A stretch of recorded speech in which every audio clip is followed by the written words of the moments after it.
ହଁ ଅଇସ ଲକ୍ଷଣୀ ଭବ ଭଗବାନ ମଙ୍ଗଳ କରନ୍ତୁ। ଆଲୋ କେତେ ବାଟ କହିଲ ତମ ଘରକୁ? ମୁଁ ଭାବିଥିଲି ବସ୍ରେ ପଳେଇ ଆସିବି। ଏ ମୋ ଯାଇ ଏ ଗଭର୍ଣ୍ଣମେଣ୍ଟ ଚାକିରିଆ ନୁହଁ କି? ସେ କହିଲେ କାହିଁ ମୋ ଶାଶୁ କାହିଁକି ଏତେ ବାଟ ବସ୍ରେ ଯିବେ? ସେ କାର୍ଟା ପଠେଇଦେଲେ। ହଉ ଚାଲୁ ଦେଲୁ ମତେ ଗୋଟେ ସୂତା ଶାଢ଼ୀ ଏଥିରେ କେଞ୍ଚି ମିଞ୍ଚି ହେଲାଣି ଭାରି ଚାଲେ। ଆଉ ଏ ଜ୍ୱାଇଁ କ'ଣ କରୁଛନ୍ତି? ଦରମା କେତେ ମାସକୁ? 2 ଲକ୍ଷ। ଓହୋ ପ୍ରାଇଭେଟ ଚାକିରି। ନାଇଁ ଆମ ଜ୍ୱାଇଁଙ୍କର ମାସକୁ 90,000 ହେଲେ କ'ଣ ହେଲା ଗଭର୍ଣ୍ଣମେଣ୍ଟ ଚାକିରି। ହଁ ଏ ବର୍ଷ ବଢ଼ିବ ତା ଆର ବର୍ଷ ବଢ଼ିବ ଗଲା ବଢ଼ି ଚାଲିଥିବ। ଇଏ ପ୍ରାଇଭେଟ ଚାକିରିର କ'ଣ ଅଛି? ଏ ମାସ 2 ଲକ୍ଷ ଆର ମାସ ଗଭର୍ଣ୍ଣମେଣ୍ଟ ଚାକିରି ଭଲ। ମଲା ଯାଇ ନାହିଁ ଟେନସନ, ରିଟାୟାର୍ଡ ପରେ ମିଳିବ ପେନସନ ନାଇଁ। ହଁ ଏଇଟା କରିଛ ନାଇଁ ଆରଟା ଝିଅ ପାଇଁ। ହଁ ଜାଣିଛି ତାର ସିମ୍ପଲ ପସନ୍ଦ। କାଇଁ ଆମ ଝିଅର କ'ଣ ସିମ୍ପଲ ଡିଜାଇନ ପସନ୍ଦ ନୁହଁ କି? କିନ୍ତୁ ଜ୍ୱାଇଁଙ୍କର ଗଭର୍ଣ୍ଣମେଣ୍ଟ ଚାକିରି ତାଙ୍କର ଦିଟା ରାଣୀ ହାର ଦଉଛନ୍ତି। ଆମେ ଗୋଟେ ରାଣୀ ହାରଟେ ଦବୁନି ଯଦି ଆମର ଗୋଟେ କୋଉଠି ଇଜ୍ଜତ ରହିବ ନାଇଁ କି? ଇଏ ଯୋଉ ଦବା ନବା କଥା କେତେରେ ଛିଣ୍ଡିଲା? ନଉନାହାନ୍ତି ନାଇଁ ଯୌତୁକ।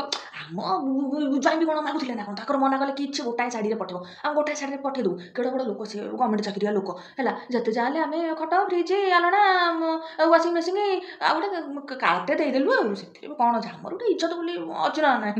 ନାଇଁ ନାଇଁ ସବୁ ଭଲ। ଆଉ ସୁବଳ କ'ଣ ଝିଅ ବାହାଘରେ କ'ଣ ହେଉଛି ସବୁ ଆଇଟମ? ଚିକେନ ସମସ୍ତଙ୍କ ପାଇଁ। ଓହୋ ବରଯାତ୍ରୀମାନଙ୍କ ପାଇଁ ମଟନ। ନାଇଁ ମାନେ ଆମ ଝିଅ ବାହାଘରରେ ଆମେ ସମସ୍ତଙ୍କ ପାଇଁ ମଟନ କଲୁ। ଆମର ଇଏ ଗଭର୍ଣ୍ଣମେଣ୍ଟ ଚାକିରିଆ ଲୋକ କେଡ଼େ କେଡ଼େ ଅଫିସର ଆସିବେ ଦେଖିବେ ସମସ୍ତଙ୍କ ପାଇଁ ଚିକେନ ହେଇଛି ଖାଲି ବରଯାତ୍ରୀଙ୍କ ପାଇଁ ଟିକେ ମଟନ ହେଇଛି। ଗୋଟେ ଇଜ୍ଜତ ରହିବ କହିବେ ଆଗର ପଇସା ପତ୍ର ନାହିଁ ବୋଲି ଏମିତି ସେଥିପାଇଁ ଆମେ ସମସ୍ତଙ୍କ ପାଇଁ ମଟନ କରିଥିଲୁ। ହଁ